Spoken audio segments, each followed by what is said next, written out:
পরপরই fire service যেমনটি বলছে তারা রাত 1:54-তেই অর্থাৎ 2 মিনিটের মধ্যে আসলে ফায়ার সার্ভিসের ইউনিট ঘটনাস্থলে পৌঁছে যায়। তারপরও প্রায় 5 ঘন্টা হয়ে গেছে, এখন পর্যন্ত কিন্তু আগুন নিয়ন্ত্রণে আসেনি। আমরা সবশেষ ফায়ার সার্ভিসের পক্ষ থেকে যে ব্রিফ করা হয়েছে, তারা যেমনটি আশাবাদ জানিয়েছেন যে 1 ঘন্টার মধ্যেই তারা আগুন নিয়ন্ত্রণে আনতে সক্ষম হবে বলে একটা আশাবাদ জানিয়েছেন। তো আগুন লাগার কারণ এবং এতক্ষণ হয়ে যাওয়ার পরও যে নিয়ন্ত্রণে আসেনি, অর্থাৎ 19টি ইউনিটের দীর্ঘ সময়ের চেষ্টাও আগুন নিয়ন্ত্রণে না আসার কারণ আমরা যখন জানতে চেয়েছি, ফায়ার সার্ভিসের পক্ষ থেকে যেমনটি বলা হয়েছে যে অধিকাংশ রুমগুলো বন্ধ থাকা, তার পাশাপাশি আসলে কাচের জানালা এবং সব মিলে যে অবস্থা ছিল, অবরুদ্ধ অবস্থা, একটি সম্পূর্ণ বন্ধ অবস্থা একটি ভবনে যে আগুনের সূত্রপাত হয়েছে।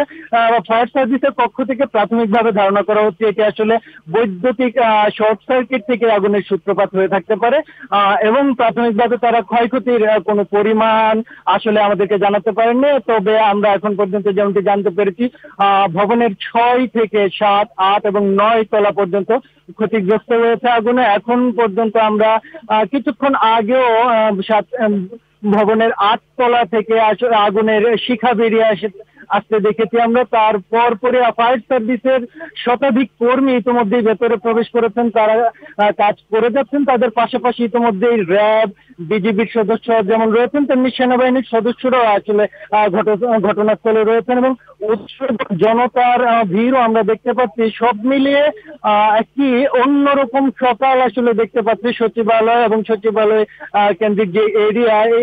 তার পাশাপাশি প্রিয়াঙ্কা, আরেকটি ঘটনা, এই ঘটনার মধ্যেই আরো দুর্ঘটনা যেটি হয়েছে যে এর মধ্যেই ফায়ার ফাইটারদের একজন একটি দ্রুতগামী ট্রাকের আঘাতে প্রথমে মারাত্মকভাবে আহত হয়েছিলেন এবং আমরা সবশেষ সেই খবর পেয়েছি তিনি ইতিমধ্যেই নিহত হয়েছেন। তো এই ঘটনায় অগ্নিকাণ্ডের ঘটনায় হতাহত না হলেও ইতিমধ্যেই কিন্তু হতাহতের একজন ফায়ার ফাইটার নিহতের খবর ইতিমধ্যে আমরা নিশ্চিত হতে পেরেছি। কিন্তু যেহেতু শেষ মধ্যরাত পরবর্তী সময়ে সচিবালয়ের এই 7 নম্বর ভবনটিতে আসলে অগ্নিকাণ্ডের সূত্রপাত, স্বাভাবিকভাবেই সেখানে কোনো আসলে জনমানুষ ছিলেন না, যে কারণে জানমালের ক্ষয়ক্ষতি বিষয়টি এখন পর্যন্ত আসলে সেভাবে নিশ্চিত করে বলা যাচ্ছে না।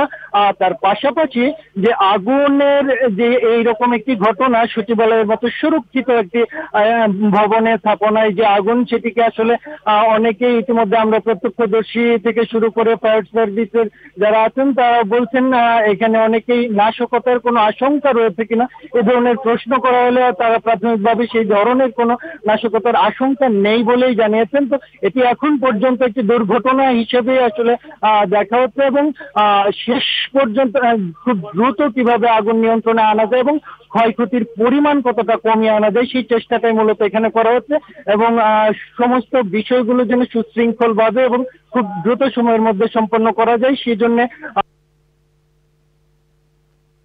যে বাহিনীর সদস্যরা রয়েছেন তারা আসলে সমর্থন দিচ্ছেন। তো আমরা প্রিয়াঙ্কা যদি দেখাই যে এখানে আসলে এখনো ধোঁয়া বেরোচ্ছে ভবনের দুইটি ভিন্ন ভিন্ন জায়গা থেকে, আরো কয়েক জায়গা থেকে আগুনের ধোঁয়া বের হওয়ার প্রায় বেরিয়ে আসছে। এর পাশাপাশি আমরা যেমন জানতে পেরেছি এই ভবনটিতে আসলে যুব ক্রীড়া মন্ত্রণালয়, সড়ক পরিবহন ও সেতু মন্ত্রণালয় সহ বেশ কয়েকটি মন্ত্রণালয়ের বেশ কিছু বিভাগ রয়েছে এবং খুবই গুরুত্বপূর্ণ বাংলাদেশের বলা যায় যে দাপ্তরিক কাজের যে প্রাণকেন্দ্র অর্থাৎ সচিবালয়। রনি, ধন্যবাদ আপনাকে। রনি।